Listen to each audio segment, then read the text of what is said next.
Coming up, let's hear from broadcast visionary Bitcentral's Fred Fourcher. You're watching YBL TV.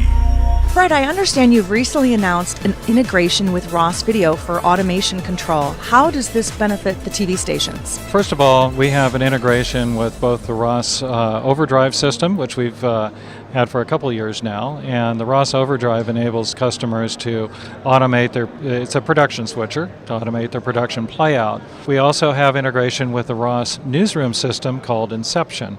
And Inception would be comparable to ENPS or iNews as the writing tool in which producers put their newscast together. That integration allows us to have three major we'll call it newsroom systems that we integrate with now. With your acquisition earlier this year of Fission, how does Master Control help offer the TV stations a complete solution? Well, what we found is in a TV station you have separate systems that essentially are the same thing. You have news asset management and you have asset management for master control and automation. That's your commercials and other programming that you have in a TV station is in an automation system. You have storage for both systems that were separate. You have also the playout servers and ingest servers were very different, but yet they can be the same.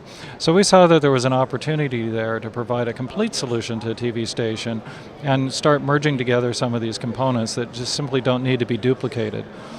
So that was really the goal behind this. Why Fission? Well, that software was very much along the lines of our software. Our solution, our core news solution, is a very streamlined approach from a workflow standpoint. It's easy to use, it gets the job done, it's feature-rich but not complex. And the Fission software was very much the same thing. It is a very feature-rich software, but it has a lot of simplicity to it in the way it's used. For example, in many master control and automation systems, you spend a lot of time, getting content into the system, checking things in. It's multiple steps. It's what can be done in most other systems in 3 or 4 steps is done in 1 step in our system. Also, because we're multi-format playout, you're not spending time transcoding. It'll play a 1080 file back-to-back with a 720p file. It'll play .mov with an MXF back-to-back. So people don't have to spend a lot of time prepping their content from a format standpoint to get it in the system. It just makes things go a lot faster. It's very rich as far as features go.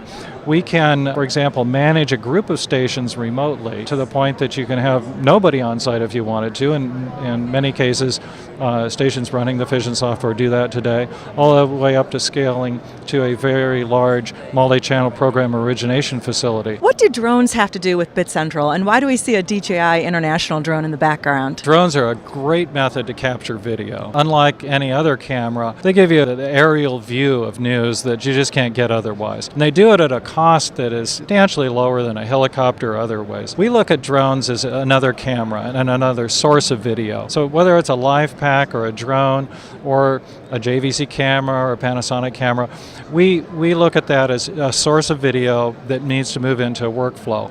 So once you've shot video, now what do you do with it? That's our job. We are showing how the workflow works. So the video from the drone is a live workflow where you can cut highlights as it's coming in, and then you can publish those highlights to the web, you can publish them to your rundown, and so literally within a minute of that video coming in, it can be sitting in the rundown ready to play to air as essentially a highlight cut from it. So what we do is we have the ability to manage the live workflow, but once it's live and that's over, you want to take that money shot and you want to get it on air, you want to publish it to the web, you want to have it so people can start using that video right away. You've been in the business now for over 20 plus years. Where do you see the future of TV? It's going to look really different from what we see as, we'll call it on-demand type newscast, where you have to show up appointment viewing, you might say. I think that over-the-top TV is going to be one of the big areas that we're going to see a lot of expansion in, but how are broadcasters going to more efficiently deliver their content to that over-the-top world?